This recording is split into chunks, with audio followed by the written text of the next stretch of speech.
पतंजलि योग सूत्र का तीसरा भाग है विभूतिपाद। विभूति का अर्थ है शक्ति, उपलब्धि या सिद्धि, लेकिन यहाँ सिद्धि का मतलब चमत्कार नहीं बल्कि मन की वह स्थिति है जहाँ चेतना गहराई से जागरूक हो जाती है। इस भाग में पतंजलि हमें अंतःकरण की गहराई में उतरने की प्रक्रिया सिखाते हैं। यहाँ योग के 3 ऊपरी अंग विस्तार से समझाए जाते हैं: धारणा, ध्यान और समाधि। धारणा, मन को एक बिंदु पर स्थिर करना। ध्यान, उस बिंदु पर निरंतर टिके रहना।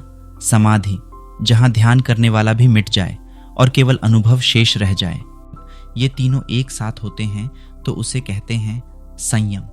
संयम ही योग की सबसे गहन साधना है।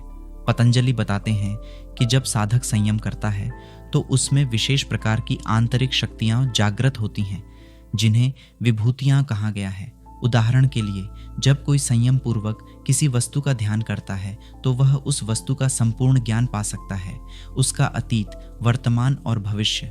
लेकिन पतंजलि साथ में चेतावनी भी देते हैं, ये सिद्धियां योग का अंतिम लक्ष्य नहीं है, ये केवल रास्ते में आने वाले प्रकाश के झलक हैं। अगर साधक इनमें रुक जाए तो उसका ध्यान बाह्य शक्ति में लग जाता है और वह आत्मा तक नहीं पहुंच पाता। वास्तविक योगी वही है जो इन विभूतियों को पहचानता तो है लेकिन उनसे मोहित नहीं होता। पतंजलि कहते हैं, सिद्धियां साधक के लिए बाधा भी बन सकती है यदि उनमें अहंकार आ जाए।